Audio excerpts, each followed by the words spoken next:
So I have a short letter for you today from Vigano.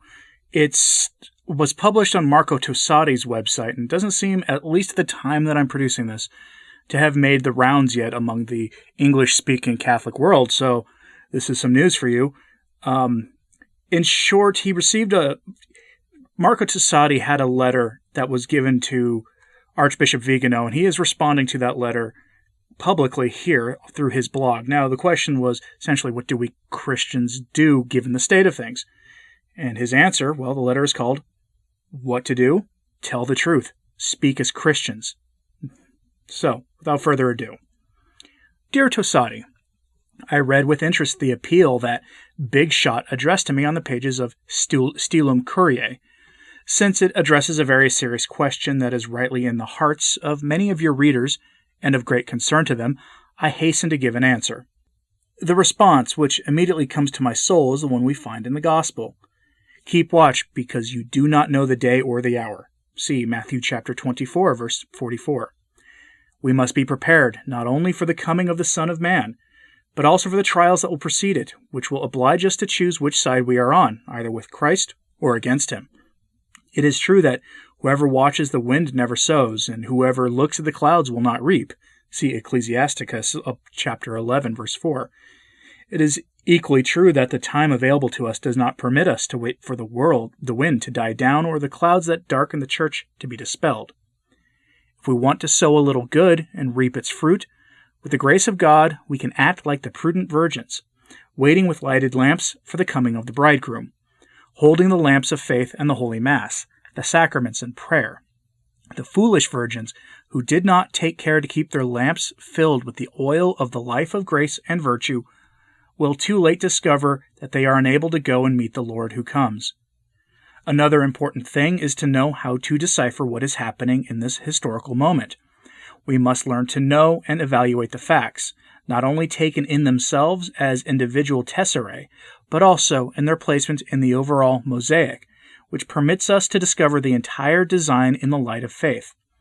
For decades now, we have heard inflated words that have emphasized only a generic eschatological dimension of existence, neglecting preaching about the last things. This has certainly not prepared us to face the final trial, and has left us unprepared to defend ourselves from the enemy, even completely unable to recognize him and his underhanded deceptions. With firm determination, we must oppose the empty phrases of those who seek to surround us with the eternal words of the Word of God, with the politically correct discourses of the foolish virgins crash against. According to some, the vision of the gospel is a simplistic vision that horrifies those who, loving the world and its false and hypocritical mentality, cannot love the Lord, the blazing truth who admits of no exceptions, divisive just as light compared to darkness, and as good compared to evil. Let us learn to call things by their name, with simplicity and calmness. Let us stop following, for the sake of living quietly, the illusions of those who speak to us of tolerance and acceptance, only when it comes to making room for error and vice. Let us stop using their magic words like dialogue, solidarity, and freedom, which conceal the adversary's deception and veil the exploitation, tyranny, and persecution of dissenters. We are Christians, so let's speak the language of Christ. Let your yes mean yes and your no mean no. Anything more is from the evil one. See Matthew chapter 5, verse 37. We are at war with an enemy who even wants to decide the weapons with which we are able to resist him. We have allowed him to penetrate to the point of profaning our altars, our sacraments, and the most holy Eucharist. The rules have been imposed on us in order to shamelessly favor the opposing side. The time has come for us to refuse to accept this obscene invasion, and the way in which the enemy makes impossible any efficacious action on our part to drive him out. The first thing to do is to be aware that we are at war with the world, the flesh, and the devil. In this war we cannot remain neutral. We cannot ignore it, and even less can we take sides with the enemy. We find ourselves in the absurd situation in which our own commander himself appears to refuse to guide us.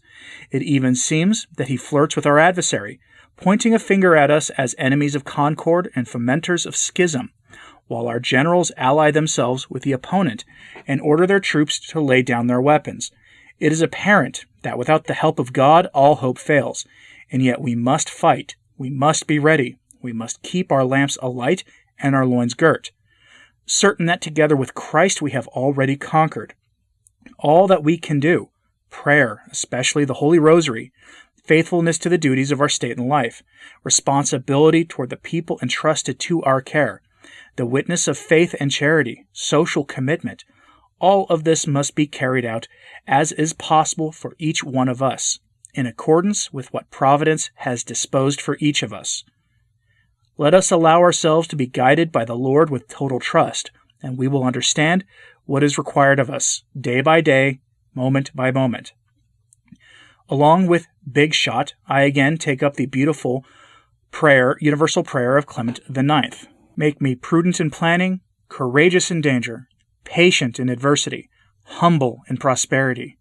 May I learn from you how fragile are the things of earth, how great are the things of heaven, how brief what happens here on earth is, and how enduring is that which is in eternity. Signed, Carlo Maria Vigano. So in closing, instead of my own thoughts, I'm going to offer you this quote from Fulton Sheen's A Plea for Intolerance. If you want to hear the full thing, it was one of the first essays by Fulton Sheen that I ever recorded for this channel. All you got to do is go to that search bar and type in Fulton Sheen, A Plea for Intolerance, and you'll find my video on it. But I'll try to remember to put a link to the video itself in the pinned comment. Anyway, here's that excerpt. Another evidence of the breakdown of reason that has produced this weird fungus of broad-mindedness is the passion for novelty, as opposed to the love of truth. Truth is sacrificed for an epigram, and the divinity of Christ for a headline in the Monday morning newspaper. Many a modern preacher is far less concerned with preaching Christ and Him crucified than he is his popularity with his congregation. A want of intellectual backbone makes him straddle the ox of truth and the ass of nonsense, paying compliments to Catholics because of their great organization, and to the sexologists because of their honest challenge to the youth of this generation. Bending the knee to the mob and pleasing men rather than God would probably make them scruple at ever playing the role of a John the Baptist before a modern Herod. No accusing finger would be leveled at a divorce or one living in adultery. No voice would be thundered in the ears of the rich, saying with something of the intolerance of divinity, "It is not lawful for you to live with your brother's wife." Rather we would hear, "Friend, times are changing. The acids of modernity are eating away the fossils of orthodoxy. If your noble sex urge to self-expression finds its proper stimulus and response in no one but Herodias, then in the name of Freud and Russell, accept her as your lawful wife, to have and to hold until sex do ye part." Belief in the existence of God, in the divinity of Christ, and in the moral law are considered passing fashions. The latest thing in this new tolerance is considered the true thing, as if truth were a fashion, like the hat, instead of an institution, like a head. At the present moment, in psychology, the fashion runs towards behaviorism, as in philosophy it runs towards temporalism, and that it is not objective validity which dictates the success of a modern philosophical theory is borne out by the statement a celebrated space-time philosopher of England made to the writer a few years ago when he was asked where he got his system. "From my imagination," he answered. Upon being challenged that the imagination was not the proper faculty for a philosopher to use, he retorted, "It is if the success of your philosophical system depends not on the truth that is in it, but on its novelty." End quote. Again, you can find that video on my channel. Probably in the pinned comment, too, if I do remember to do it. In other words, we must speak the truth. Vigano is merely repeating, honestly, what Archbishop Sheen would probably be telling us today. Thanks for listening. I'm Anthony Stine. Ave Maria.